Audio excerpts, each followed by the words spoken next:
미국이 발칵 뒤집혔습니다.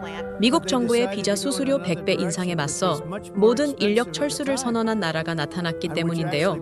관세 협박에도 굽히지 않고 당당히 맞선 유일한 나라, 바로 대한민국이었습니다.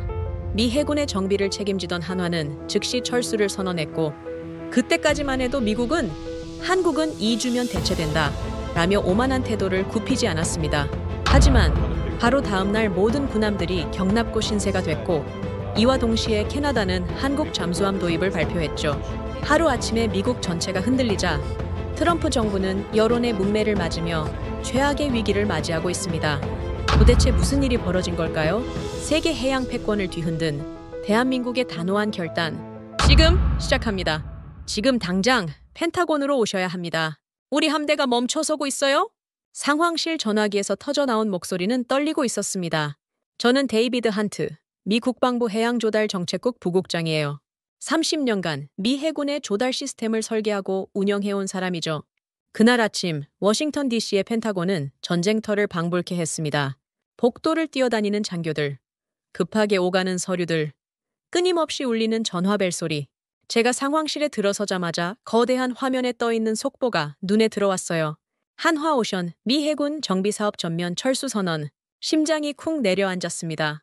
그 옆 화면에는 또 다른 속보가 떠 있었죠. 캐나다 의회, 한국과 60조 원 규모 잠수함 계약 발표. 제 입에서 나도 모르게 한숨이 새어나왔습니다. 한날 한시에 함대가 멈추고 동맹이 무너졌습니다. 상황실은 이미 아수라장이었어요. 해군 작전부장이 소리를 질렀습니다. 이게 무슨 일입니까? 한화가 정말로 철수한다고요? 옆에 있던 조달 담당관이 창백한 얼굴로 대답했죠. 네, 확인했습니다. 오늘 오전 9시 정각 한화오션 이사회에서 만장일치로 결의했다고 합니다. 제가 물었어요. 이유가 뭡니까? 어제 백악관에서 발표한 한국 전문직 비자 수수료 100배 인상 때문입니다. 100배라니요. $1,000였던 수수료를 10만 달러로 올렸다는 얘기였습니다. 미친 짓이었죠. 그때 문이 벌컥 열리며 백악관 안보 담당 피터 볼턴이 들어왔어요. 그의 얼굴엔 여전히 오만함이 가득했습니다. 다들 왜 이렇게 호들갑입니까? 고작 한국 업체 하나 빠진 것 가지고요. 제가 믿을 수 없다는 듯 그를 쳐다봤습니다. 고작이라고요? 지금 우리 항공모함 3척이 정비를 못 받고 있습니다. 피터가 코웃음을 쳤어요. 2주면 대체됩니다. 일본이든 유럽이든 돈만 주면 줄 설 겁니다. 그 순간 제 머릿속엔 지난 3년간의 기억들이 스쳐 지나갔습니다. 한화오션이 우리 해군 정비를 맡기 시작한 이후로요. 처음엔 저도 반대했었어요. 한국 업체라니 과연 믿을 수 있을까 싶었죠. 미국 해군의 자존심이 상한다고도 생각했습니다. 하지만 그들이 보여준 실력은 놀라웠어요. 샌디에이고 해군 기지의 원리 슈라함을 정비할 때였습니다. 예정보다 20% 빨리, 비용은 30% 적게 들였죠. 뉴포트 조선소에서 유코남을 정비할 때는 더했습니다. 미국 업체들이 포기한 복잡한 추진 시스템 문제를 단 3주 만에 해결했어요. 찰스 드류함의 정기 수리 때는 아예 새로운 정비 기법을 도입했죠. 부품 교체 시간을 절반으로 단축시킨 겁니다. 그런데 이제 그들이 떠난다고요? 상황실 스크린에 새로운 영상이 떴습니다. 캐나다 오타와 의회 본회의장이었어요. 단상 위에는 잠수함 모형이 놓여 있었고 그 옆엔 두꺼운 계약서가 보였죠. 캐나다 국방장관이 연설하고 있었습니다. 오늘은 역사적인 날입니다. 우리는 한국의 장보고 3급 잠수함 12척을 도입하기로 결정했습니다. 의회장이 박수로 가득 찼어요. 이 잠수함들은 7,000해리를 항해할 수 있고 북극 얼음 아래서도 작전이 가능합니다. 제 옆에 있던 해군 정보관이 중얼거렸습니다. 60조 원이라 우리가 캐나다에 제시한 버지니아급 잠수함 가격의 절반도 안 되는군요. 피터가 여전히 강경하게 말했어요. 그래봤자 한국산 아닙니까? 품질이 떨어질 게 뻔하죠. 그때 상황실 문이 다시 열렸습니다. 태평양 함대 정비 책임자 마이클 해리스 대령이 들어왔어요. 그의 표정은 절망적이었죠. 보고드립니다. 샌디에이고 기지의 에이브러햄 링컨호가 출항 불가 판정을 받았습니다. 뭐라고요? 제가 놀라서 물었어요. 한화오션이 철수하면서 진행 중이던 정비가 모두 중단됐습니다. 터빈 정비를 절반만 끝낸 상태에서 멈춰버렸어요. 마이클이 태블릿을 들어 보였습니다. 화면엔 항공모함 경납고 사진이 떠 있었어요. 전투기들 날개에 빨간 태그들이 주렁주렁 매달려 있었죠. 노 세일 태그가 벌써 12개입니다. 이 전투기들은 모두 비행 금지예요. 노세일, 출격 불가를 의미하는 저 빨간 태그들. 그것은 곧 우리 해군력의 무력화를 뜻했습니다. 부품은요? 다른 곳에서 구할 수 없습니까? 작전부장이 물었어요. 마이클이 고개를 저었습니다. 하나오션이 공급하던 특수 부품들은 대체품을 찾기 어렵습니다. 특히 고압 터빈 블레이드와 추진축 베어링은 그가 말을 멈추고 한숨을 쉬었어요. 최소 6개월은 걸립니다. 그것도 새로 계약을 맺고 생산 라인을 구축한다는 전제해요. 6개월이라니요. 그동안 우리 함대는 반신불수 상태가 되는 겁니다. 피터가 여전히 고집을 부렸어요. 겁주지 마십시오. 일본 미쓰비시나 가와사키 중공업이 있지 않습니까? 마이클이 쓴 웃음을 지었습니다. 이미 타진해봤습니다. 그들은 현재 일본 해상자위대 물량도 감당 못하고 있어요. 그럼 유럽은요? 프랑스 나발그룹은 호주 잠수함 사업에 묶여있고 독일 티센크루프는 이미 나토 국가들 주문으로 가득합니다. 상황실이 침묵에 빠졌어요. 모두가 깨달은 겁니다. 우리가 얼마나 한화오션에 의존하고 있었는지를요. 제가 스크린을 다시 봤습니다. 캐나다 의회는 여전히 축제 분위기였어요. 의원들이 일어나 기립박수를 치고 있었죠. 앞으로 캐나다 해역은 한국의 최첨단 기술이 지킬 것입니다. 국방장관의 목소리가 의회장에 울려 퍼졌습니다. 우리는 더 이상 남의 눈치를 보지 않아도 됩니다. 아이러니했어요. 우리가 한국을 압박하려 했는데 오히려 캐나다가 한국을 선택한 겁니다. 동맹국들에게 보내는 신호는 명확했죠. 미국의 시대가 저물고 있다고요. 피터가 주먹으로 테이블을 쳤습니다. 이건 블러핑입니다. 한국이 우리를 겁주려는 거예요. 제가 그를 똑바로 쳐다봤어요. 블러핑이 아닙니다. 현실이에요. 무슨 소리입니까? 한화오션 직원 3,000명이 이미 한국행 비행기를 탔습니다. 정비 장비들도 컨테이너에 실려 부산으로 향하고 있어요. 피터의 얼굴이 처음으로 흔들렸습니다. 하지만 여전히 입을 열지 않았죠. 그때 상황실 스피커에서 긴급 통신이 들어왔어요. 일본 요코스카 기지입니다. 로널드 레이건호 정비 중단. 반복합니다. 정비 중단. 또 다른 통신이 이어졌습니다. 괌 기지입니다. 보급함 세척 정비 불가. 한화오션 팀이 철수했습니다. 하와이 진주만입니다. 잠수함 정비 일정 전면 취소. 상황실이 패닉에 빠졌어요. 장교들이 전화기를 붙잡고 소리쳤고 컴퓨터 자판 소리가 요란했죠. 태평양 전체에서 우리 함대가 멈춰서고 있었습니다. 해군 참모총장이 화상으로 연결됐어요. 대통령께 보고했습니다. 국가안보회의를 소집하신다고 합니다. 그가 잠시 말을 멈추더니 덧붙였죠. 솔직히 말씀드리겠습니다. 우리는 큰 실수를 했어요. 피터가 반발했습니다. 실수라니요? 우리는 미국입니다. 세계 최강의. 최강이 뭡니까? 참모총장이 그의 말을 잘랐어요. 정비도 못 받는 항공모함이 최강입니까? 부품 하나 없어서 못 드는 전투기가 최강입니까? 저는 창밖을 바라봤습니다. 펜타곤 너머로 포토맥 강이 보였어요. 저 강물처럼 시대가 흐르고 있었죠. 미국이 모든 것을 좌지우지하던 시대에서 새로운 질서의 시대로요. 그리고 그 중심에 한국이 있었습니다. 제가 돌아서며 말했어요. 준비하세요. 이제 우리가 서울로 가서 머리를 숙여야 할 차례입니다. 피터가 믿을 수 없다는 표정으로 저를 봤죠. 농담이시죠? 우리가 한국의 머리를 숙인다고요? 농담이 아닙니다. 제가 상황실을 나서며 마지막으로 덧붙였어요. 이 주면 대체된다고 하셨죠? 한번 지켜보죠. 문을 닫고 나오는 순간 제 손은 떨리고 있었습니다. 30년 경력의 저도 이런 위기는 처음이었으니까요. 복도를 걸으며 생각했어요. 어쩌다 이 지경까지 왔을까? 언제부터 우리는 이렇게 오만해졌을까? 한국을 무시하고 그들의 기술을 폄하하고 동맹을 하수인 취급했던 우리. 그 대가를 이제 톡톡히 치르게 된 겁니다. 엘리베이터를 기다리는 동안 핸드폰이 울렸어요. 아내였습니다. 여보, 뉴스 봤어요. 괜찮아요? 솔직히 말하면 안 괜찮아요. 한국 회사가 정말 철수한 거예요? 네, 완전히요. 아내가 한숨을 쉬었어요. 당신이 늘 말했잖아요. 한국을 과소평가하면 안 된다고. 맞아요. 저는 알고 있었습니다. 하지만 위의 사람들은 듣지 않았죠. 엘리베이터가 도착했어요. 문이 열리자 안에 있던 젊은 장교가 저를 알아보고 격려했습니다. 부국장님, 어떻게 되는 겁니까? 정말 우리 함대가 마비되는 건가요? 저는 그의 눈을 똑바로 봤어요. 솔직히 말하면 그럴 가능성이 높습니다. 그의 얼굴이 창백해졌죠. 엘리베이터가 내려가는 동안 저는 앞으로 벌어질 일들을 상상했어요. 의회 청문회, 언론의 질타, 국민들의 분노, 그리고 무엇보다 우리의 적들이 이 틈을 노릴 거라는 것. 지하 주차장에 도착했을 때 또 전화가 울렸습니다. 이번엔 국방장관이었어요. 데이비드, 당장 백악관으로 와주게. 알겠습니다. 그리고 한국과 협상할 준비를 하게. 자네가 책임자야. 전화를 끊고 차에 올랐어요. 시동을 걸며 백미러를 봤습니다. 제 얼굴이 10년은 늙어 보였죠. 하지만 이건 시작에 불과했어요. 진짜 위기는 이제부터였으니까요.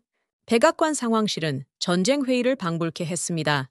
대통령을 중심으로 국방장관, 국무장관, 그리고 안보 관계자들이 둘러앉아 있었죠. 제가 들어서자 모든 시선이 저에게 쏠렸어요. 한트 부국장, 상황이 얼마나 심각한가? 대통령이 단도직입적으로 물었습니다. 제가 준비한 보고서를 펼쳤어요. 현재 태평양 함대의 30%가 정비대기 상태입니다. 한화오션이 철수한 지 12시간 만에요. 국무장관이 고개를 저었습니다. 믿을 수가 없군요. 고작 한국 업체 하나가 빠졌는데 그때 피터가 끼어들었죠. 제가 계속 말씀드리는데 이 주면 대체됩니다. 벌써 일본 기업들과 접촉 중이에요. 저는 피터를 쳐다봤습니다. 그의 눈엔 여전히 확신이 가득했어요. 현실을 모르는 사람의 맹목적인 확신이었죠. 피터, 당신은 현장을 모릅니다. 제가 말했어요. 무슨 말씀이신지? 지금 당장 노폭 해군기지로 가보시죠. 직접 보시면 알 겁니다. 대통령이 손을 들어 제지했습니다. 두 분 다 진정하고. 한트 부국장, 계속하게. 저는 태블릿을 꺼내 사진을 보여줬어요. 이게 어제 저녁 샌디에이고 기지의 모습입니다. 화면엔 텅 빈 정비 도크가 보였죠. 평소라면 용접 불꽃과 기계음으로 가득해야 할 곳이 유령선처럼 조용했습니다. 한화오션 기술자 800명이 하루아침에 사라졌어요. 그들이 쓰던 특수 장비도 모두 가져갔고요. 국방장관이 물었습니다. 다른 업체 직원들로 대체할 수 없나? 불가능합니다. 한화오션은 독자적인 정비 시스템을 구축했어요. 그들만의 노하우가 있죠. 그때 상황실 문이 열렸습니다. 해군 정비창 감독 마이클 해리스가 급하게 들어왔어요. 그의 군복은 구겨져 있었고 얼굴엔 피로가 가득했죠. 보고 드립니다. 버지니아 노폭 기지에서 방금 올라왔습니다. 상황이 어떤가? 대통령이 물었어요. 마이클이 심호흡을 했습니다. 정비창은 더 이상 정비창이 아니라 해체장입니다. 모두가 그를 쳐다봤어요. 무슨 말인가? 국방장관이 물었죠. 마이클이 자신의 태블릿을 연결해 화면에 띄웠습니다. 구축함의 엔진룸 사진이었어요. 엔진 곳곳에 텅 빈 구멍들이 보였죠. 이게 뭔가요? 국무장관이 물었습니다. 캐니벌라이징입니다. 마이클이 대답했어요. 다른 배의 부품을 뜯어서 급한 배에 끼워 넣는 거죠. 저도 충격을 받았습니다. 벌써 그 지경까지 간 겁니까? 마이클이 고개를 끄덕였어요. 한화오션이 공급하던 부품이 끊기자 선택의 여지가 없었습니다. 그가 다음 사진을 보여주었죠. 이번엔 항공모함 기관실이었습니다. 거대한 터빈 옆에 빈 모듈 포켓들이 줄지어 있었어요. 칼빈 스노의 터빈입니다. 부품 3개를 빼서 니미츠회에 끼웠어요. 그래야 니미츠가 움직일 수 있었거든요. 피터가 비웃듯 말했습니다. 일시적인 현상입니다. 새 부품이 오면 해결돼요. 마이클이 피터를 똑바로 봤어요. 언제요? 새 부품이 언제 옵니까? 방금도 말했지 않습니까? 2주면. 2주? 마이클이 거의 소리를 질렀습니다. 지금 당장 부품이 있어도 설치하는 데만 일주일이 걸립니다. 그가 또 다른 사진을 보여줬어요. 정비병들이 바닥에 주저앉아 있는 모습이었죠. 이 사람들 보이십니까? 미 해군 최고의 정비 전문가들입니다. 그런데 지금 뭘 하고 있는지 아세요? 마이클이 목소리를 낮췄어요. 아무것도 못하고 있습니다. 부품이 없으니까요. 상황실이 조용해졌습니다. 대통령의 얼굴이 점점 굳어갔어요. 제가 말을 이었습니다. 더 큰 문제가 있습니다. 또 뭐가 있다는 건가? 대통령이 물었죠. 한화오션은 단순 부품 공급사가 아니었어요. 그들은 우리 시스템 깊숙이 들어와 있었습니다. 제가 새로운 자료를 화면에 띄웠어요. 복잡한 도표와 그래프들이 나타났죠. 예방 정비 시스템, 부품 수명 예측 알고리즘, 실시간 고장 진단 프로그램. 이 모든 게 한화오션이 개발한 겁니다. 국무장관이 놀란 표정을 지었어요. 우리가 그렇게 의존하고 있었다고? 네, 그것도 완전히요. 마이클이 덧붙였습니다. 제가 30년간 해군에 있었지만 한화오션만큼 효율적인 시스템은 본 적이 없어요. 피터가 테이블을 쳤어요. 그래도 미국 기업들이 있지 않습니까? 레이시온이나 제너럴 다이나믹스 같은. 마이클이 쓴웃음을 지었죠. 그들은 무기 제조사지, 정비 전문가가 아닙니다. 그럼 유럽은? 이미 확인했습니다. 그들도 한화오션의 기술력을 따라가지 못해요. 그때 상황실 전화가 울렸습니다. 보좌관이 봤더니 대통령에게 속삭였어요. 대통령의 표정이 더욱 어두워졌죠. 방금 펜타곤에서 연락이 왔습니다. 중국 해군이 대만 해협에서 대규모 훈련을 시작했다고요. 모두가 숨을 멈췄어요. 최악의 타이밍이었습니다. 우리 함대 상황은? 대통령이 물었죠. 해군 작전부장이 대답했어요. 제7함대 전력의 40%가 정비 중이거나 정비 대기입니다. 전투 가능한 함정은? 항모 한 척, 구축함 넷, 잠수함 둘입니다. 평소의 절반도 안 되는 전력이었어요. 대통령이 피터를 쳐다봤습니다. 아직도 이 주면 된다고 생각하나?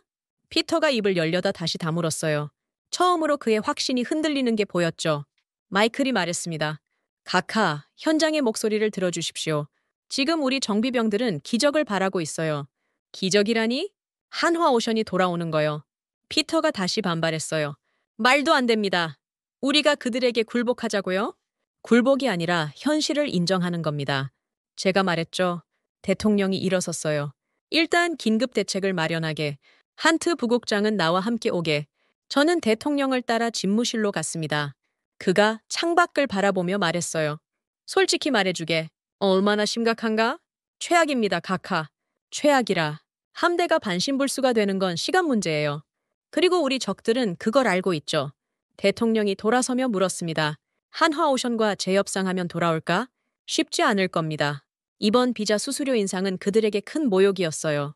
그럼 어떻게 해야 하나? 제가 숨을 들이쉬고 말했죠. 사과해야 합니다. 그것도 공식적으로요? 대통령의 눈이 커졌어요. 미국이 한국 기업에 사과하라고? 그게 유일한 방법입니다. 집무실이 조용해졌어요. 밖에서 헬리콥터 소리가 들려왔죠. 아마 긴급 회의를 위해 누군가 도착하는 모양이었습니다. 대통령이 다시 입을 열었어요. 대체 공급사는 정말 없나? 찾고 있습니다. 하지만 한화오션 수준의 기술력과 신뢰성을 갖춘 곳은 없어요. 그때 비서가 들어왔습니다. 각하, 일본 대사가 긴급 면담을 요청했습니다. 무슨 일인가? 일본 정부가 미일 합동훈련 연기를 제안했다고 합니다. 미 함대 상황을 우려해서요. 대통령이 주먹을 쥐었어요. 동맹국들까지 우리를 불신하기 시작한 겁니다. 제가 조심스럽게 제안했죠. 각하, 제가 정비 현장을 직접 가서 상황을 파악하겠습니다. 그래주게. 그리고 한트 부국장, 네, 각하. 가능한 모든 방법을 동원해서라도 대안을 찾아내게. 저는 백악관을 나와 곧장 앤드루스 공군기지로 향했어요. 노퍽 해군기지로 가는 군용기를 타기 위해서였죠. 차 안에서 전화가 왔습니다. 한화오션에서 일했던 박지우 엔지니어였어요. 그는 아직 미국에 남아 있었죠. 데이비드, 상황이 어떻습니까? 솔직히 엉망입니다. 박 엔지니어는 언제 한국으로 돌아가나요? 내일 저녁 비행기예요. 회사에서 귀국 명령이 떨어졌거든요. 제가 부탁했어요. 떠나기 전에 한 번 만날 수 있을까요? 물론이죠. 제가 드릴 말씀도 있고요. 우리는 공항 근처 호텔에서 만나기로 했습니다. 비행기에 오르며 생각했어요.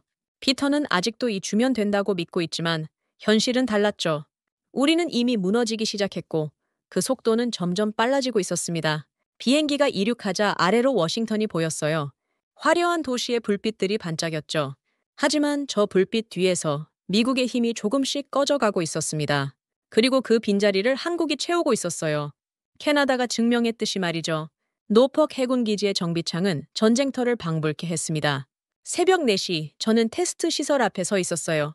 일본 미쓰비시에서 긴급 공수한 터빈 베어링을 시험하는 날이었죠. 피터가 그렇게 자신하던 대체품의 첫 테스트였습니다. 준비됐습니까? 제가 테스트 엔지니어에게 물었어요. 젊은 엔지니어가 긴장한 표정으로 고개를 끄덕였습니다. 네, 하지만 솔직히 불안합니다. 왜죠? 사양서상으론 맞는데 뭔가 달라요. 무게도 미세하게 차이 나고 와. 그때 문이 열리며 피터가 들어왔습니다. 새벽인데도 말끔한 정장 차림이었죠. 그의 뒤엔 일본 미쓰비시 대표단이 따라왔어요. 자, 이제 증명해 보이죠. 피터가 자신만만하게 말했습니다. 한국 제품이 아니어도 충분하다는 걸요. 테스트가 시작됐어요. 거대한 터빈이 돌아가기 시작했습니다. 처음 10분은 괜찮아 보였어요. 일본 대표가 미소를 지었죠. 보십시오. 완벽합니다. 하지만 15분이 지나자 이상한 소리가 나기 시작했어요. 윙윙거리는 진동음이었죠. 테스트 엔지니어가 계기판을 확인했습니다. 진동 수치가 올라가고 있습니다. 얼마나? 제가 물었어요. 허용치의 150%입니다. 아니, 200%. 갑자기 날카로운 금속음이 터져 나왔습니다. 긱! 쿵! 정지! 즉시 정지! 제가 소리쳤어요. 비상정지 버튼이 눌렸고 터빈이 멈췄습니다. 연기가 피어오르고 있었어요. 엔지니어들이 달려가 확인했죠. 베어링이 완전히 망가져 있었습니다. 수석 엔지니어가 돌아와 보고했어요. 공차가 맞지 않습니다. 0.02mm 차인데 고속 회전에선 치명적이에요. 그가 테스트 결과지를 들어보였습니다. 거기엔 커다란 붉은 도장이 찍혀 있었어요. Fail. 일본 대표의 얼굴이 창백해졌습니다. 이건 우리 최고급 제품인데 민간용으론 최고일지 몰라도 군사용 스펙은 다릅니다. 제가 설명했어요. 피터가 인정하지 않았죠. 한 번 실패했다고 포기할 순 없습니다. 다른 회사 제품도 테스트해야죠.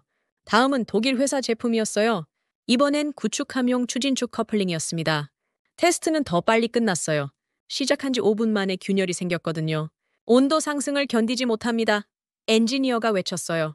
또 다시 fail 도장이 찍혔죠. 세 번째는 프랑스 회사 제품이었습니다. 잠수함용 소나 도움 부품이었어요. 이번엔 아예 규격이 맞지 않았습니다. 설치조차 불가능했죠. 이게 어떻게 된 일입니까? 제가 프랑스 측에 물었어요. 우리는 유럽 표준으로 만들었습니다. 미국 규격과 다른 줄 몰랐어요. 피터의 얼굴이 점점 붉어졌습니다. 하지만 그는 여전히 고집을 부렸어요. 계속 찾으면 됩니다. 세계엔 수많은 회사가 있어요. 그때 마이클 해리스가 들어왔습니다. 그의 표정은 어두웠어요. 보고 드립니다. 링컨 회사 긴급 상황입니다. 무슨 일입니까? 제가 물었죠. 예비 부품으로 버티던 캐터펄트가 완전히 고장났습니다. 이제 전투기를 띄울 수 없어요. 항공모함이 전투기를 못 띄운다니요. 그건 그냥 거대한 철덩어리일 뿐이었죠. 피터가 소리쳤어요. 그럼 다른 배에서 부품을 가져오면 되지 않습니까? 마이클이 고개를 저었습니다. 이미 다 뜯었었습니다. 더 이상 뜯을 것도 없어요. 그가 사진을 보여줬어요. 텅 빈 부품 창고의 모습이었죠. 보십시오.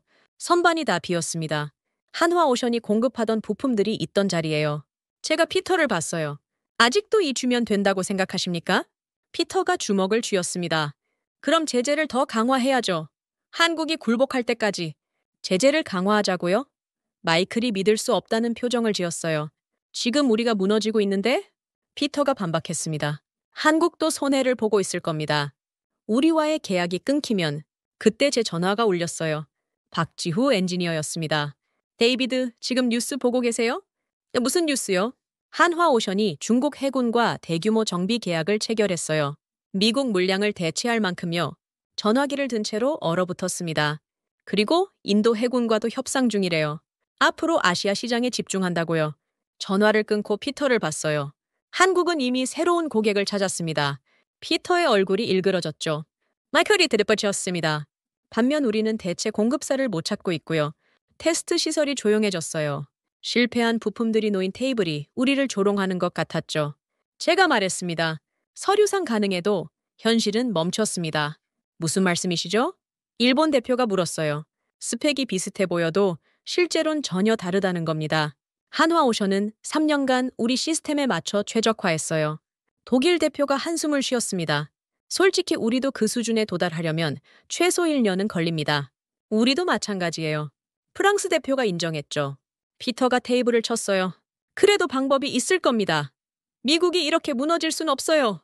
그때 상황실에서 긴급 연락이 왔습니다. 러시아 함대가 알류샨 열도 근처에서 기동 중입니다. 또 다른 연락이 이어졌어요. 이란이 호르무즈 해협에서 도발하고 있습니다. 우리의 적들이 움직이기 시작한 겁니다. 미 해군이 약해진 틈을 노리고 있었죠. 마이클이 절망적으로 말했어요. 이대로 가다간 정말 큰일 납니다. 제가 피터에게 마지막으로 물었습니다. 그래도 강경책을 고수하시겠습니까? 피터는 대답하지 못했어요. 처음으로 그의 확신이 무너지는 게 보였죠. 저는 테스트 시설을 나왔습니다. 복도를 걸으며 전화를 걸었어요. 국방장관에게였죠. 장관님, 대체 공급사 테스트가 모두 실패했습니다. 모두? 네, 하나도 통과하지 못했어요. 전화 너머로 한숨 소리가 들렸습니다. 그럼 이제 어떻게 해야 하나? 선택지는 하나뿐입니다. 한화오션을 되찾아와야 해요. 하지만 피터는 현실을 모릅니다. 현장은 이미 붕괴 직전이에요. 장관이 잠시 침묵했다가 말했어요. 알겠네. 대통령께 보고하겠네? 전화를 끊고 밖으로 나왔습니다. 노퍽 기지의 항구가 보였어요. 거대한 군함들이 줄지어 있었지만 대부분 움직이지 못하고 있었죠. 한 정비병이 제게 다가왔어요. 부국장님, 우리 정말 이대로 끝나는 겁니까? 저는 그의 어깨를 두드렸습니다.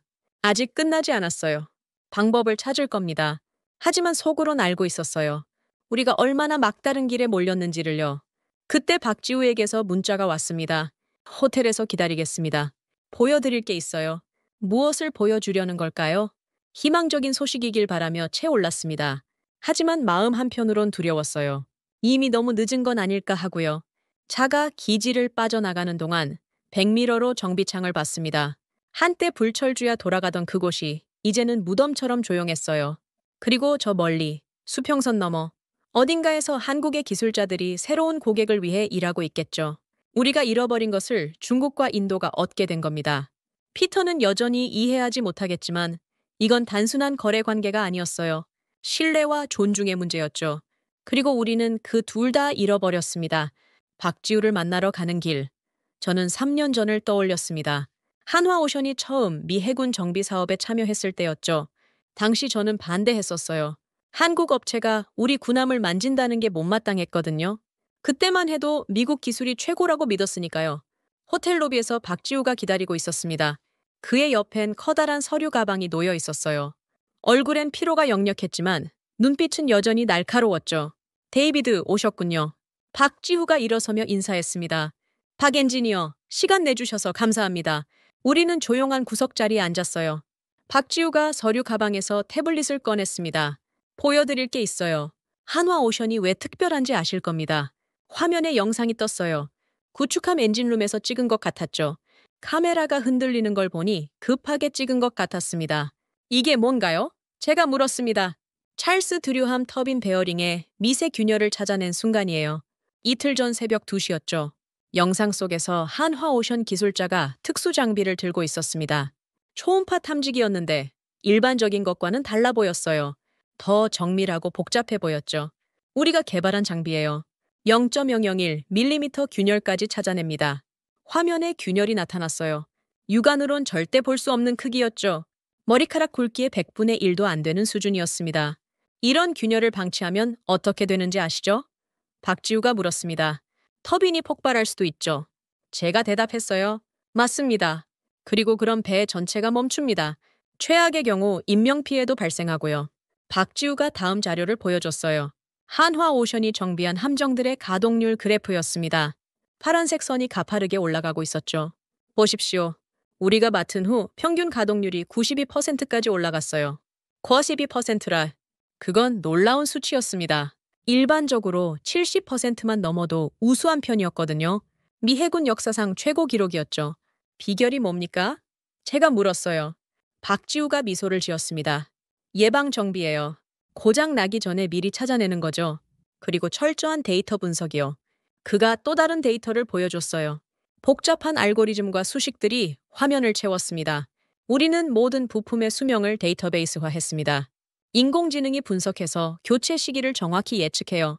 그래서 정비 시간이 그렇게 짧았군요. 네, 미리 준비하니까요. 부품도, 인력도, 장비도 모두요. 심지어 정비할 때 날씨까지 고려합니다. 그때 박지우의 표정이 진지해졌어요. 데이비드, 이게 핵심입니다. 그가 화면을 전환했습니다. 한화오션의 정비 철학이 적혀 있었죠. 라인이 멈추면 함대가 멈춥니다. 단순하지만 강력한 문장이었어요. 우리는 단순히 부품을 파는 게 아니에요. 박지우가 설명했습니다. 시스템을 유지하는 겁니다. 365일, 24시간요. 크리스마스도 추수감사절도 없이요. 제가 깨달았어요. 한화오션은 공급자가 아니라 파트너였던 거죠. 가족처럼 함께 뛰었던 겁니다. 그런데 왜 철수하신 겁니까? 제가 물었습니다. 박지우의 얼굴이 어두워졌어요. 잠시 침묵이 흐른 뒤 그가 입을 열었죠. 비자 수수료 100배 인상은 단순한 돈 문제가 아니었어요. 모욕이었죠. 모욕이라. 우리 엔지니어들이 얼마나 자부심을 갖고 일했는지 아세요? 미 해군을 지킨다는 긍지가 있었어요. 가족들한테도 자랑스러워했고요. 그가 잠시 말을 멈췄다가 계속했죠. 목소리가 떨리고 있었어요. 그런데 하루아침에 우리를 잠재적 위협으로 취급한 겁니다. 범죄자 다루듯이요. 저는 할 말이 없었어요. 그의 말이 맞았으니까요. 박지우가 마지막 자료를 보여줬습니다. 이걸 보세요.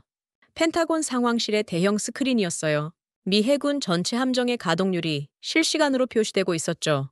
이게 어제 상황입니다. 대부분이 초록색이었어요. 가동 가능 상태를 뜻했죠. 그리고 이게 오늘입니다. 화면이 바뀌자 숨이 멎었어요. 절반 이상이 빨간색으로 변해 있었습니다. 빨갛게 물든 가동률 대시보드. 그것은 미 해군의 붕괴를 보여주고 있었어요. 24시간 만에 이렇게 됐습니다. 박지우가 말했어요. 어떻게 이렇게 빨리? 우리가 떠나면서 진행 중이던 정비가 모두 멈췄으니까요. 그리고 예방 정비도 중단됐고요. 도미노처럼 무너지는 거예요. 제가 머리를 감싸 쥐었습니다. 이건 재앙이에요. 아직 늦지 않았어요. 박지우가 말했죠. 하지만 시간이 많지 않습니다. 무슨 뜻입니까? 일주일 안에 결정하지 않으면 복구하는데 6개월 이상 걸릴 거예요. 시스템이 완전히 무너지기 전에 막아야 해요. 박지우가 일어섰습니다. 저는 내일 떠납니다. 하지만 이것만은 알아주세요. 뭘요? 정비 없는 함대는 존재하지 않습니다. 그리고 그가 잠시 멈추더니 덧붙였어요. 우리도 아쉬워요. 미 해군과 일하는 건 영광이었거든요. 하지만 존중받지 못하는 곳에선 일할 수 없어요. 그가 떠난 후 저는 호텔방에 남아 보고서를 쓰기 시작했어요. 노트북을 열고 첫 문장을 타이핑했죠. 제목은 해군 조달 시스템의 근본적 재검토였습니다. 첫 문장을 이렇게 시작했어요. 조달은 가격이 아니라 가동률이다. 그리고 이어서 썼어요. 우리는 지금까지 가격만 봤다. 얼마나 싸게 살 수 있는지만 계산했다. 하지만 진짜 중요한 건 함대가 얼마나 오래, 얼마나 안정적으로 움직이는가다. 다음 장에는 이렇게 적었습니다. 상호 존중 원칙이 필요하다. 동맹은 상하 관계가 아니다. 서로를 필요로 하는 파트너십이다. 우리가 그들을 필요로 하듯 그들도 우리를 필요로 한다. 보고서를 쓰는 동안 계속 전화가 왔어요. 각 기지에서 상황이 악화되고 있다는 보고였죠. 하와이 진주만 잠수함 2척 추가 정비 불가? 요코스카 기지 구축함 엔진 고장. 디에고 가르시아 보급함 출항 취소. 하나하나가 비수처럼 꽂혔습니다. 전화를 받을 때마다 손이 떨렸어요. 새벽 3시 보고서를 완성했어요. 20페이지 분량이었죠. 3번을 검토하고 또 수정했습니다. 마지막 문단은 이렇게 끝맺었습니다. 한화오션을 잃은 것은 단순한 공급사를 잃은 게 아니다. 시스템을 잃은 것이고 신뢰를 잃은 것이며 미래를 잃은 것이다. 우리의 오만이 초래한 자업자득이다. 보고서를 국방장관과 대통령에게 보냈어요. 그리고 한 분은 따로 저장했죠. 언젠가 이 실수를 되풀이하지 않기 위해서요. 다음 날 아침 7시 전화가 왔습니다. 국방부 정보국의 마스가 대령이었어요. 데이비드 부국장님, 보고서 잘 봤습니다. 새벽에 다 읽었어요. 어떻게 보셨는지 펜타곤 지하 자료실에 가 계시면 제가 찾아낸 자료를 보여드리겠습니다. 충격적인 내용이에요. 무슨 자료인데요? 한화오션이 우리와 일하면서 만든 모든 데이터예요. 그들이 얼마나 깊숙이 우리 시스템에 들어와 있었는지 아시게 될 겁니다. 저는 곧장 펜타곤으로 향했어요. 아침 출근 시간이라 도로가 막혔지만 조급한 마음에 계속 시계를 봤죠. 지하 3층 1급 비밀 자료실. 마스가 대령이 기다리고 있었죠. 그의 표정도 심각했어요. 이쪽입니다. 그가 안내했어요. 거대한 서버룸이었습니다. 화면에는 복잡한 데이터들이 폭포처럼 흐르고 있었어요. 이게 다 뭔가요? 제가 물었습니다. 한화오션이 구축한 우리 함대 정비 데이터베이스예요. 모든 함정, 모든 부품, 모든 정비 이력이 여기 있습니다. 3년간 쌓은 빅데이터죠. 마스가 화면을 확대했어요. 보십시오. 각 부품의 예상 수명, 교체 주기, 고장 확률까지 다 계산되어 있어요. 심지어 계절별, 작전 지역별 차이까지 분석했더군요. 이걸 한화오션이 만들었다고요? 네, 3년간 축적한 데이터를 바탕으로요. 이제 이 시스템 없이는 효율적인 정비가 불가능합니다. 우리가 이걸 대체하려면 최소 5년은 걸릴 거예요. 제가 보고서에 쓴 내용이 맞았어요. 우리는 시스템을 잃은 거였죠. 마스가 제 보고서를 들고 있었습니다. 부국장님이 쓰신 상호 존중 원칙. 정말 맞는 말씀이에요. 늦었지만요. 동의해 주셔서 감사합니다. 이 보고서가 위를 움직일 수 있을까요? 모르겠어요. 하지만 시도는 해야죠. 그때 마스가 의미심장한 말을 했습니다. 어제 중국 해군이 한화오션과 계약하면서 뭐라고 했는지 아세요? 뭐라고 했는데요? 우리는 파트너를 존중할 줄 안다고요. 그리고 100년 계약을 제안했대요. 그 말이 가슴에 비수처럼 박혔어요. 중국이 우리보다 현명했던 겁니다. 자료실을 나오며 결심했어요. 무슨 수를 써서라도 한화오션을 되찾아와야 한다고요. 하지만 그러려면 먼저 우리의 오만을 인정해야 했습니다. 그리고 그게 가장 어려운 일이었죠. 복도를 걸으며 생각했어요. 과연 미국이 고개를 숙일 수 있을까? 자존심을 버리고 진실을 인정할 수 있을까? 그때 알 수 없었어요. 몇 시간 후 더 큰 충격이 기다리고 있다는 걸요. 펜타곤 지하 자료실에서 나온 직후 마스가 대령이 저를 다른 방으로 안내했습니다. 부국장님, 제가 밤새 작성한 보고서를 보셔야 합니다. 작은 회의실에 들어서자 벽면 가득 지도와 차트가 걸려 있었어요. 태평양 전역에 미 해군 기지들이 표시되어 있었죠. 이게 뭡니까? 제가 물었어요. 마스가 두꺼운 보고서를 테이블에 올려놓았습니다. 표지에는 미 해군 원의 능력 지속 가능성 분석이라고 적혀 있었어요. 결론부터 말씀드리면 미 해군의 원의 능력은 한국 없이는 불가능합니다. 무슨 말씀이시죠? 마스가 지도를 가리켰어요. 태평양은 지구 표면의 3분의 1을 차지합니다. 이 광대한 바다에서 작전하려면 완벽한 보급과 정비 체계가 필요해요. 그가 보고서를 펼쳤습니다. 복잡한 수치와 그래프들이 나타났죠. 한화오션은 단순히 부품을 공급한 게 아니에요. 그들은 우리의 원해 작전을 가능하게 만든 핵심이었습니다. 마스가 다음 페이지를 넘겼어요. 괌, 요코스카, 진주만, 싱가포르. 이 모든 기지에서 한화오션이 실시간 정비를 지원했어요. 실시간이라니요? 네, 24시간 한라인을 운영했죠. 태평양 한가운데서 문제가 생겨도 즉시 원격 진단이 가능했어요. 그가 태블릿을 꺼내 영상을 보여줬습니다. 대양 한가운데 떠있는 구축함이었어요. 작년 필리핀해에서 있었던 일입니다. 구축함 엔진이 갑자기 멈췄어요. 영상 속에서 선원들이 당황해하고 있었죠. 한화오션 엔지니어가 위성통신으로 원격 진단했습니다. 문제를 찾는데 30분, 임시 수리 방법을 알려주는데 1시간. 그래서 4시간 만에 자력 항해가 가능해졌어요. 만약 그들이 없었다면 예인선을 부르는 데만 일주일은 걸렸을 겁니다. 마스가 보고서의 핵심 부분을 펼쳤어요. 이걸 보세요. 한화오션이 철수한 후 우리의 원해 작전 능력이에요. 그래프가 급격히 떨어지고 있었습니다. 빨간색 선이 거의 바닥을 향하고 있었죠. 현재 태평양 서부에서 작전 가능한 함정은 30%도 안 됩니다. 30%라니. 네, 그마저도 일주일 안에 20%로 떨어질 거예요. 그때 회의실 문이 벌컥 열렸습니다. 젊은 장교가 숨을 헐떡이며 들어왔어요. 긴급 상황입니다. 지금 당장 상황실로 오셔야 해요.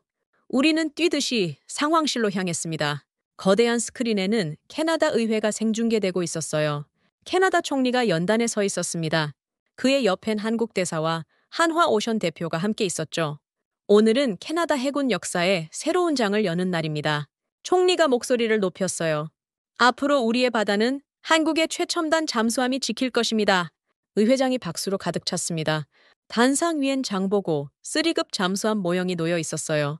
그 옆엔 두꺼운 계약서가 보였죠.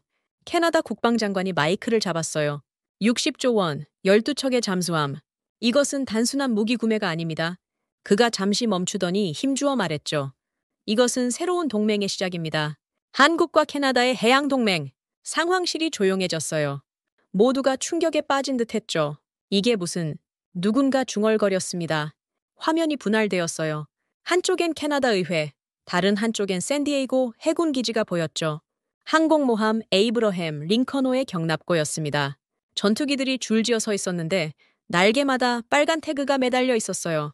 카메라가 클로즈업했습니다. No sail 태그가 선명하게 보였죠.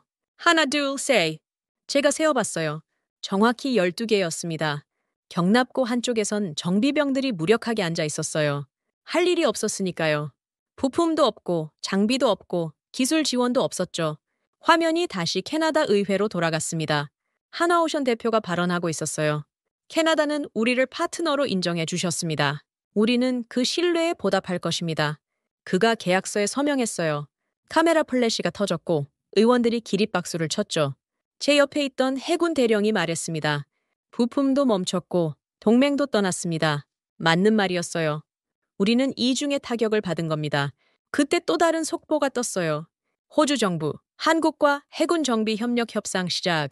이어서 또 하나, 뉴질랜드, 한국산 호위함 도입 검토. 도미노가 무너지기 시작했습니다. 미국의 전통적 동맹국들이 하나둘 한국으로 향하고 있었어요. 상황실 문이 열리고 피터 볼턴이 들어왔습니다. 그의 얼굴은 붉게 상기되어 있었죠. 이건 음모입니다. 한국이 미리 짜고 친 거예요. 마스가 대령이 차분히 말했어요. 음모가 아닙니다.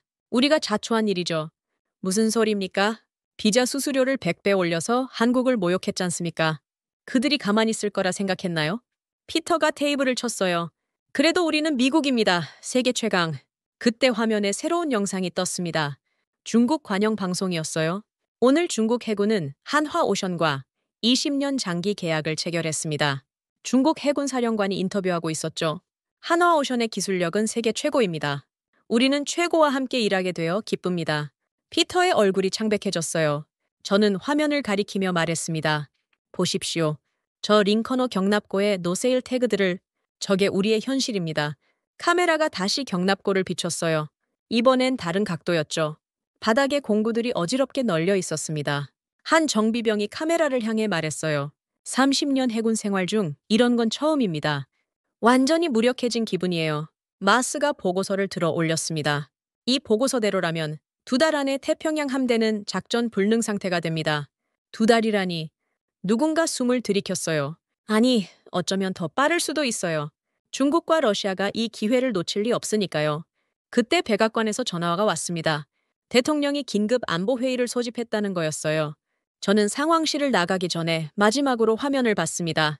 한쪽엔 축제 분위기의 캐나다 의회, 다른 한쪽엔 죽은 듯 조용한 미국 항모 경납고. 그 대비가 너무나 선명했어요. 승자와 패자가 명확히 갈린 순간이었죠. 폭도로 나오자 마스가 제게 속삭였어요. 부국장님, 이제 백악관도 인정할 수밖에 없을 겁니다. 뭘요? 우리가 완전히 망했다는 걸요. 백악관으로 가는 차 안에서 계속 생각했어요. 어떻게 이 지경까지 왔을까? 세계 최강이라던 미국이 어떻게 이렇게 무너질 수 있을까? 답은 간단했습니다. 오만이었어요. 우리의 오만이 우리를 무너뜨린 거였죠. 차창 밖으로 펜타곤이 멀어져 갔어요. 저 거대한 건물 안에서 지금도 수많은 장교들이 대책을 찾고 있겠죠. 하지만 이미 늦었어요. 한화오션이 떠났고 캐나다가 등을 돌렸으며 중국이 그 자리를 차지했습니다. 제가 중얼거렸어요. 부품도 멈췄고 동맹도 떠났습니다.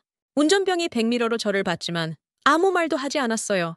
그도 알고 있었겠죠. 우리가 얼마나 큰 실수를 했는지를요.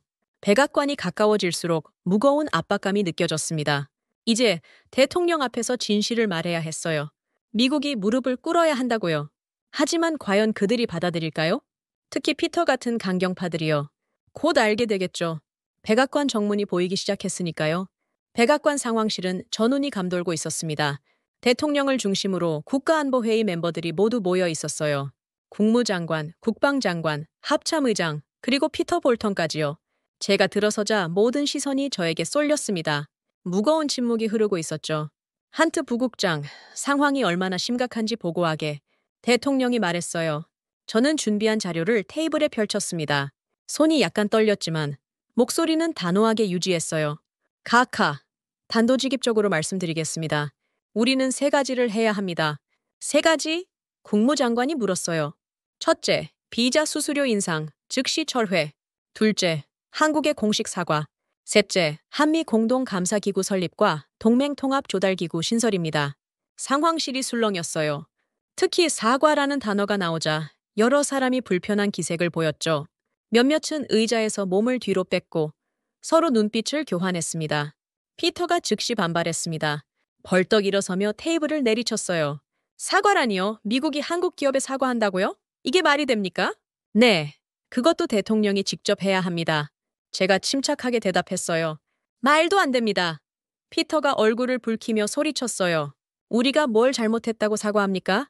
우리는 국가 안보를 위해 정당한 조치를 취한 것뿐입니다. 제가 피터를 똑바로 쳐다봤어요. 동맹을 무시했고 파트너를 모욕했으며 신뢰를 배반했습니다. 그것도 모자라 차별적인 조치로 그들을 내쫓았고요. 대통령이 손을 들어 제지했습니다. 한트 부국장, 왜 사과가 필요한지 구체적으로 설명하게. 저는 태블릿을 켜서 화면에 띄웠어요. 숫자들이 충격적이었습니다. 현재 태평양 함대의 60%가 정비 불가 상태입니다. 일주일 안에 80%가 될 거고요. 그게 사과와 무슨 관계가. 국무장관이 말하다 멈췄어요. 한화오션이 원하는 건 돈이 아닙니다. 명예회복이에요. 우리가 그들을 잠재적 위협으로 낙인 찍은 것에 대한 사과를 원합니다. 그때 보좌관이 급히 들어와 대통령에게 종이를 건넸어요. 대통령이 읽더니 표정이 굳었습니다. 손가락으로 관자놀이를 문지르며 깊은 한숨을 쉬었죠. 방금 일본 총리가 전화했다네. 미일 안보조약 재검토를 시사했다고. 모두가 충격에 빠졌어요. 일본마저 우리를 의심하기 시작한 겁니다. 상황실이 순간 얼어붙은 듯 했죠. 제가 말을 이었습니다. 이미 캐나다는 한국을 선택했고 호주와 뉴질랜드도 움직이고 있어요. 우리가 계속 버티면 완전히 고립될 겁니다. 국방장관이 무거운 한숨을 쉬며 말했어요. 한트 부국장 말이 맞습니다. 우리는 선택의 여지가 없어요. 오자, 이미 늦었을지도 모르지만 피터가 다시 반발했죠. 그래도 사과는 너무 굴욕적입니다. 다른 방법이 있을 거예요. 어떤 방법이요? 제가 물었습니다. 유감 표명 정도면 유감? 제가 비웃듯 말했어요. 가짜 품격으론 함대를 못 띄웁니다. 피터, 현실을 직시하세요. 대통령이 저를 봤어요. 눈가에 깊은 주름이 보였죠. 한트 부국장, 정말 사과하면 한화오션이 돌아올까? 확신할 수는 없습니다. 하지만 그것만이 유일한 희망이에요. 그때 합참의장이 창백한 얼굴로 급히 들어왔습니다. 각하, 긴급 보고입니다. 중국 함대가 대만 해협에 집결하고 있습니다. 항모 전단 2개가 움직이고 있어요. 우리 함대는? 대통령이 급히 물었어요. 대응할 수 있는 함정이 4척뿐입니다. 4척. 평소에 10분의 1도 안 되는 전력이었어요. 대통령이 갑자기 일어섰습니다. 의자가 뒤로 밀리는 소리가 났어요. 연설문을 준비하게. 각하, 피터가 마지막으로 저항했어요. 피터, 그만하게. 우리는 현실을 인정해야 해. 자존심 때문에 나라를 망칠 순 없어. 대통령이 비서실장을 불렀어요. 연설문 작성팀을 즉시 소집하게. 한국에 보낼 메시지를 준비해야 해. 1시간 후, 저는 연설문 작성팀과 함께 있었습니다. 백악관 서관의 작은 회의실이었어요. 초안이 나왔는데 여전히 미적지근했죠. 미국 정부는 최근 조치에 대해 유감을 표명합니다. 제가 즉시 고개를 저었어요. 이걸로는 안 됩니다. 전혀 진심이 느껴지지 않아요. 그럼 어떻게? 작성팀장이 물었죠. 저는 펜을 들어 유감이라는 단어에 굵은 빨간 줄을 그었습니다. 그리고 그 위에 또렷하게 사과라고 썼어요. 미국 정부는 최근 조치에 대해 진심으로 사과합니다. 작성팀장이 망설였어요. 이건 너무 직접적인데요. 직접적이어야 합니다. 진심이 전달되려면요. 저는 계속 수정했어요. 한화오션과 한국 국민에게 깊은 상처를 준 것을 인정하고 사과드립니다. 붉은 수정선이 늘어났죠. 유감은 사과로, 아쉬움은 잘못으로, 재검토는 즉시 철회로 바뀌었습니다. 그때 문이 거칠게 열리며 피터가 들어왔어요. 수정된 연설문을 낚아채더니 읽기 시작했죠. 읽을수록 얼굴이 더욱 붉어졌습니다. 이건 굴복선언입니다. 항복 문서나 다름없어요. 아니요, 현실 인정입니다. 제가 대답했어요. 미국의 품위는 어떻게 되는 겁니까? 품위요? 지금 우리 함대가 바다에 못 뜨고 있는데 무슨 품위를 말하는 겁니까? 피터가 연설문을 들고 대통령에게 달려갔어요. 각하, 이건 너무 심합니다. 다시 생각해 주십시오. 대통령이 연설문을 천천히 읽어봤습니다. 한 줄 한 줄 신중하게요. 긴 침묵이 흘렀어요. 벽시계 소리만 똑딱거렸죠. 마침내 대통령이 입을 열었죠. 이대로 발표하게. 각하! 피터가 거의 울부짖듯 외쳤어요. 피터, 자네도 봤잖나. 링컨호 경납고의 노세일 태그들을. 그게 우리의 현실이야. 대통령이 만년필을 들었어요. 그리고 연설문 마지막에 직접 한 문장을 추가했습니다. 미국은 한국을 진정한 동맹이자 동등한 파트너로 인정합니다. 연설문이 완성됐어요. 미국 역사상 가장 굴욕적이면서도 가장 현실적인 성명이었죠. 2시간 후 대통령이 집무실에서 전국의 생중계로 발표했습니다. 미국 국민 여러분, 그리고 한국 국민 여러분, 오늘 저는 미국 대통령으로서 진심 어린 사과의 말씀을 드립니다. 카메라 앞에서 대통령이 깊이 고개를 숙였어요. 정확히 5초간이었죠. 우리는 소중한 파트너를 존중하지 못했고 신뢰를 저버렸습니다. 이에 대해 깊이 사과드리며 모든 차별적 조치를 즉시 철회합니다. 연설이 끝나자 상황실은 무덤처럼 조용했어요. 누구도 말하지 않았지만 모두가 알고 있었죠. 미국의 일극시대가 저물고 있다는 걸요. 피터가 비틀거리며 나갔습니다. 그의 눈엔 눈물이 고여 있었어요. 그의 세계관이 완전히 무너진 것 같았죠. 국방장관이 제게 다가왔어요. 한트 부국장, 이제 한국의 반응을 기다려야겠군. 네, 하지만 사과만으론 부족할 겁니다. 그럼 실질적인 변화를 보여줘야 해요. 제가 제안한 공동감사기구와 동맹통합조달기구 설립을 서둘러야 합니다. 그날 밤 저는 집에 돌아와 뉴스를 봤어요. 전 세계가 미국의 사과를 톱뉴스로 보도하고 있었죠. 미국, 한국의 공식 사과. 역사적 순간, 초강대국의 굴복인가, 현실 인정인가, 달라진 세계 질서, 한국의 부상. 아내가 제 옆에 앉았어요. 당신이 옳았어요. 사과가 필요했죠. 하지만 이게 끝이 아니에요. 이제 시작이죠. 그때 전화가 울렸습니다. 발신자를 보니 한국 국방부였어요. 심장이 빠르게 뛰기 시작했죠. 데이비드 한트 부국장님이신가요? 네, 그렇습니다. 한국 정부가 협상 재개를 제안했습니다. 서울에서 만나길 원하신다고요. 제 가슴이 더 빨리 뛰기 시작했어요. 희망의 문이 열린 것일까요? 언제 출발하면 됩니까? 내일 아침 첫 비행기입니다. 전화를 끊고 아내에게 말했어요. 서울로 가야 해요. 잘 다녀와요. 그리고 뭐요? 이번엔 정말 겸손하게 대하세요. 더 이상 실수할 여유는 없잖아요. 아내 말이 맞았어요. 이번이 정말 마지막 기회였으니까요. 짐을 싸면서 생각했습니다. 과연 한국이 우리를 용서해 줄까요? 아니, 용서를 떠나서 다시 함께 일할 수 있을까요? 창밖을 보니 워싱턴 기념탑이 보였어요. 한때 세계의 중심이었던 이 도시가 이제는 도움을 구하고 있었죠.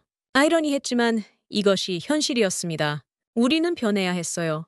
살아남으려면요.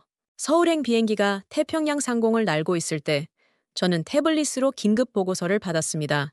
미 해군 해상체계사령부, 네이브시와 태평양 함대사령부가 공동으로 작성한 권고문이었어요. 제목이 충격적이었죠. 미 해군 즉각 운용 중단 위기 경고. 빨간색 도장이 찍혀 있었는데 최고 긴급 문서라는 뜻이었습니다. 옆자리에 앉은 국방부 차관이 제 화면을 보더니 숨을 들이켰어요. 이 정도로 심각합니까? 저는 고개를 끄덕였습니다. 네이브시가 이런 권고문을 낸 건 역사상 처음이에요. 진주만 이후 최대 위기라고 봐야 합니다. 권고문의 핵심 내용은 명확했어요. 첫 번째 데이터가 화면에 떴습니다. 한화오션 철수 이후 8주 만에 미 해군 함정 가동률이 62%에서 37%로 급락했다. 37%. 그 숫자가 제 머릿속을 맴돌았어요. 절반도 안 되는 함정만 바다에 뜰 수 있다는 뜻이었죠. 베트남전 때보다도 낮은 수치였습니다. 차관이 다음 페이지를 가리켰습니다. 얼굴이 점점 창백해지고 있었어요. 평균 정비 대기 시간이 180일이라고요? 네, 반년을 기다려야 정비를 받을 수 있다는 겁니다. 그것도 운이 좋을 때고요. 180일.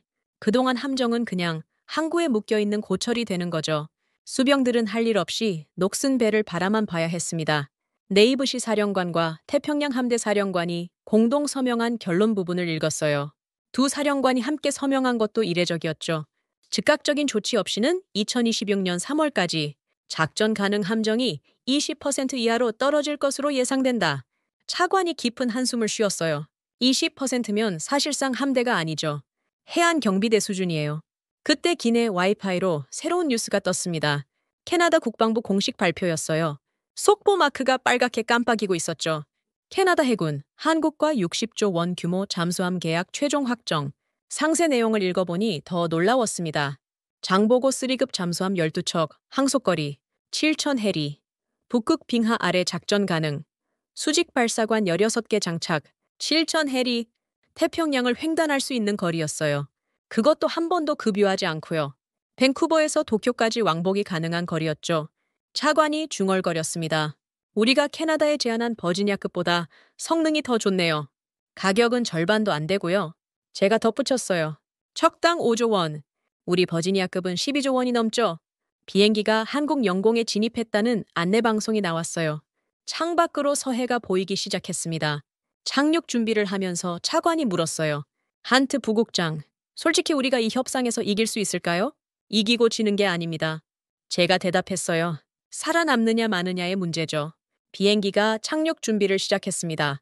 창밖으로 서울의 스카이라인이 보이기 시작했어요. 한강이 도시를 가로지르며 반짝이고 있었죠. 롯데타워가 구름을 뚫고 솟아 있었습니다. 인천공항에 도착하자 한국 국방부 관계자들이 마중 나와 있었습니다. 그들의 표정은 무표정했어요. 따뜻한 환영은 기대하지도 않았지만 이 차가운 분위기는 예상 이상이었죠. 한트 부국장님 오셨군요. 한국 측 수석 대표가 짧게 인사했어요. 악수는 형식적이었고 미소는 없었습니다. 우리는 곧장 국방부로 향했습니다. 차 안의 분위기는 무거웠어요. 아무도 말하지 않았죠. 차 안에서 저는 계속 숫자들을 되뇌었어요. 37%, 181, 60조 원. 이 숫자들이 우리의 운명을 결정할 거였습니다. 국방부 건물이 가까워지자 긴장이 더했어요. 회색 콘크리트 건물이 위압적으로 서 있었죠. 회의실에 들어서자 이미 한국 측 협상단이 기다리고 있었습니다. 그중엔 한화오션 대표도 있었어요. 그의 표정은 단호했습니다. 협상이 시작되자마자 한국 측이 먼저 공격했습니다. 미국은 정말 변할 준비가 되었습니까? 제가 대답하려는데 한국 국방차관이 손을 들어 제지했어요. 말보다 행동을 보고 싶습니다. 이미 한 번 배신당했으니까요. 그가 리모컨을 들어 화면을 켰습니다. 미 태평양 함대 사령관의 인터뷰 영상이었어요. 어제 CNN에서 방송된 것 같았죠. 우리 함대는 역사상 최악의 위기에 직면했습니다. 사령관이 무거운 목소리로 말했어요. 그의 얼굴엔 깊은 주름이 패여 있었죠. 기자가 물었습니다. 한화오션 철수와 관련이 있습니까? 직접적인 관련이 있습니다. 그들 없이는 우리 함대가 제대로 작동할 수 없어요. 이건 국가 안보의 위기입니다. 사령관이 카메라를 똑바로 봤어요. 캐나다도 한국을 택했는데 우린 아직도 눈을 감고 있습니까? 더 늦기 전에 현실을 인정해야 합니다. 영상이 끝나자 회의실이 조용해졌어요. 네이브시와 태평양 함대가 공개적으로 위기를 인정한 건 처음이었죠. 한화오션 대표가 천천히 입을 열었습니다. 우리는 미국과 다시 일하고 싶습니다. 하지만 제가 물었어요. 신뢰가 회복되어야 합니다. 단순한 사과로는 부족해요. 구조적인 변화가 필요합니다. 한국 국방차관이 두꺼운 문서를 내밀었습니다. 이것이 우리의 조건입니다. 첫 번째, 한미 공동감사위원회 설립. 두 번째, 동맹통합조달기구 창설. 세 번째, 한국 기업에 대한 모든 차별적 조치 영구 금지. 네 번째, 정기적인 상호평가 시스템 도입. 받아들이시겠습니까? 한국 측이 물었어요. 저는 잠시 망설였지만 선택의 여지가 없었죠. 워싱턴에서 받은 정원 위임장이 주머니에서 무겁게 느껴졌습니다.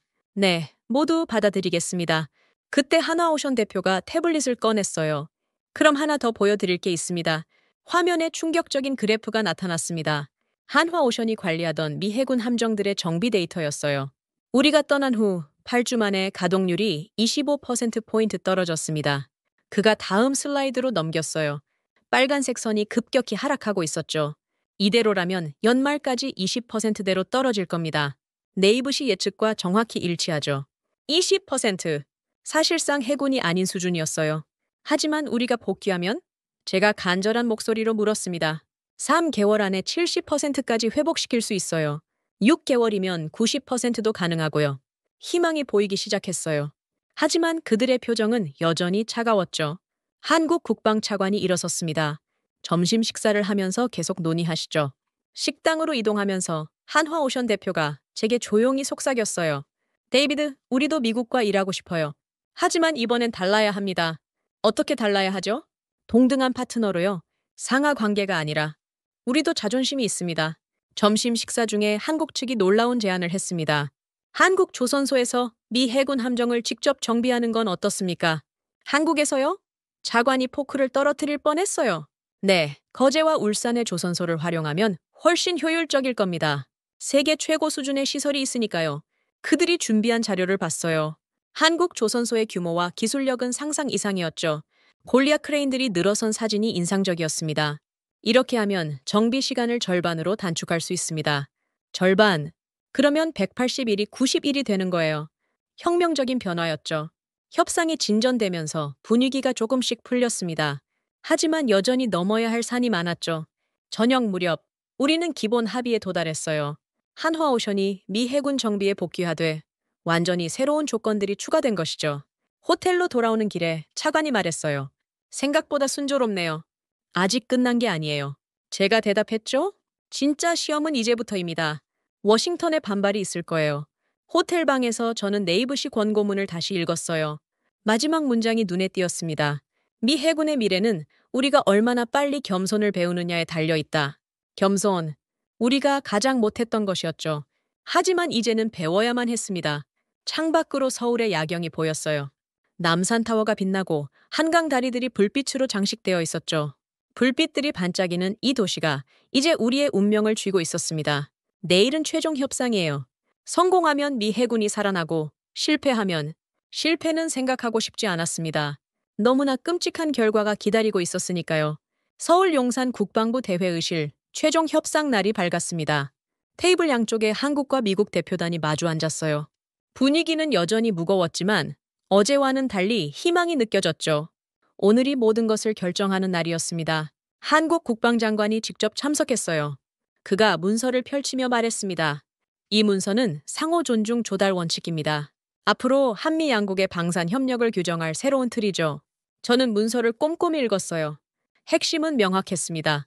더 이상 일방적인 관계가 아닌 진정한 파트너십이었죠. 동의하십니까? 한국 장관이 물었어요. 제가 펜을 들었습니다. 네, 동의합니다. 서명하는 순간 손이 약간 떨렸어요. 이 서명이 새로운 시대의 시작이란 걸 알았으니까요. 바로 그때 회의실 스크린이 켜졌습니다.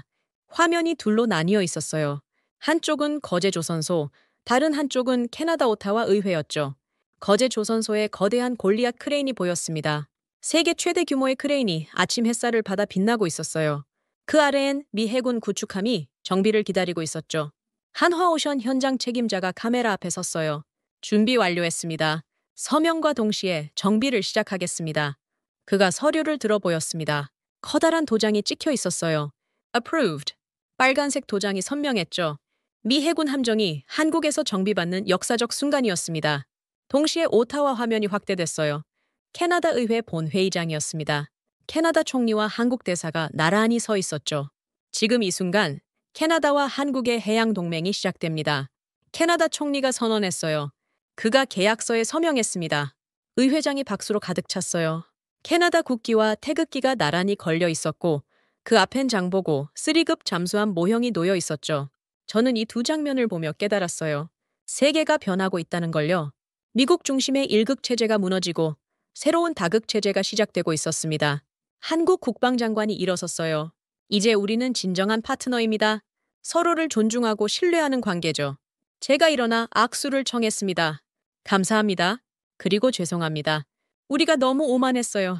과거는 과거입니다. 장관이 말했어요. 중요한 건 미래죠. 회의실을 나오며 한화오션 대표가 제게 다가왔어요. 데이비드, 3가지 숫자를 기억하세요. 무슨 숫자요? 90, 30, 60이요. 제가 의아해하자 그가 설명했어요. 90일 안에 가동률 70% 회복, 30일 안에 첫 함정 정비 완료, 그리고 60조 원의 캐나다 계약. 그게 새로운 시대의 숫자군요. 제가 말했어요. 맞습니다. 이제 바다도 동맹도 신뢰로 움직입니다. 그의 말이 가슴에 와닿았어요. 신뢰. 우리가 잃어버렸던 가장 중요한 가치였죠. 서울을 떠나는 비행기 안에서 저는 보고서를 작성했습니다. 제목은 패러다임 전환 1극에서 다극으로였어요. 첫 문장을 이렇게 시작했습니다. 미국의 세기가 끝났다. 이제는 협력의 세기다. 그리고 이어서 썼어요. 한국은 더 이상 주니어 파트너가 아니다. 그들은 우리와 동등한, 어쩌면 어떤 면에선 우리보다 앞선 파트너다. 옆자리의 차관이 제 보고서를 흘끗 봤어요.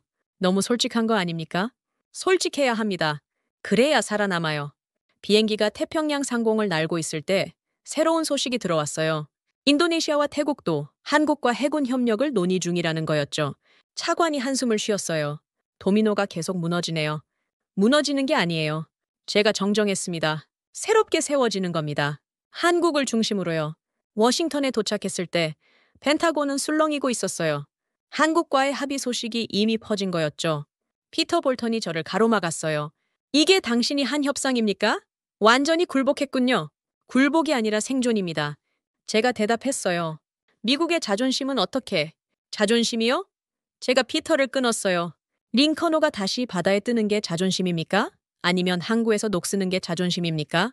피터는 대답하지 못했어요. 대통령 집무실에서 보고를 마친 후 대통령이 물었습니다. 한트 부국장, 정말 이게 맞는 길입니까? 카카, 이미 세계는 변했습니다. 우리만 과거에 머물 순 없어요. 대통령이 창밖을 바라봤어요. 한국이 이렇게 강해질 줄은 몰랐네. 그들은 항상 강했습니다. 우리가 인정하지 않았을 뿐이죠. 2달 후 놀라운 일이 일어났어요. 링컨호가 다시 바다에 떴습니다. 한화오션 기술자들이 불철주야 작업한 결과였죠. 함장이 제게 전화했어요. 한트 부국장님, 함정이 새 것 같습니다. 한국 기술자들이 기적을 만들었어요. 저는 노퍽 기지로 가서 직접 확인했습니다. 경납고엔 더 이상 노세일 태그가 없었어요. 대신 전투기들이 줄지어 이륙을 준비하고 있었죠. 정비병 하나가 제게 다가왔어요. 부국장님, 이제야 제대로 된 정비를 받는 기분입니다. 한화오션이 다르긴 다른가요? 제가 물었죠. 완전히 달라요. 그들은 우리를 파트너로 대해줍니다. 함께 문제를 해결하려 하고요. 그때 박지후에게서 이메일이 왔어요. 데이비드, 약속대로 90일 안에 가동률 70%를 달성했습니다. 첨부된 자료를 봤어요. 정말이었습니다. 빨간색이던 대시보드가 다시 초록색으로 변하고 있었죠. 하지만 더 놀라운 건 따로 있었어요. 유럽연합도 한국과 방산 협력을 논의하기 시작했다는 소식이었죠. 저는 보고서 마지막 장을 작성했습니다. 미국은 선택해야 한다. 과거의 영광에 매달릴 것인가? 아니면 새로운 시대에 적응할 것인가? 한국은 이미 선택했다. 그들은 미래를 선택했고 세계가 그들을 따르고 있다. 그리고 마지막 문장을 추가했어요. 겸손은 약함이 아니라 지혜다. 협력은 굴복이 아니라 전략이다. 한국이 우리에게 가르쳐준 교훈이다. 1년 후 저는 은퇴했습니다. 고별연설에서 이렇게 말했어요. 30년간 미 해군을 위해 일했지만 가장 중요한 교훈은 마지막 1년에 배웠습니다. 진정한 힘은 혼자가 아니라 함께일 때 나온다는 것을요. 은퇴 후 저는 책을 썼어요. 제목은 거인의 겸손이었죠. 첫 장은 이렇게 시작했습니다. 2025년 9월 미국은 무릎을 꿇었다. 그리고 그것이 우리를 구했다. 책은 베스트셀러가 됐어요. 많은 사람이 새로운 시대를 이해하고 싶어 했으니까요. 지금도 저는 가끔 노폭 기지를 찾습니다. 한국 기술자들과 미국 정비병들이 함께 일하는 모습을 보면 뿌듯해요. 그들이 만드는 새로운 동맹의 모습이니까요. 골리앗 크레인 아래서 정비받는 미국 군함, 오타와를 순찰하는 한국산 잠수함, 이것이 새로운 세계의 풍경입니다. 미국의 세기는 끝났어요. 하지만 협력의 세기가 시작됐죠. 그리고 그 중심엔 한국이 있습니다. 우리는 배웠어요. 때론 무릎을 꿇는 것이 일어서는 방법이라는 것을요. 대한민국이 잘하고 있다고 생각하신다면 한국 최고. 대한민국이 아직 멀었다고 생각하신다면 한국 힘내라. 여러분의 생각을 댓글로 남겨주세요. 지금까지 감동을 더하다였습니다.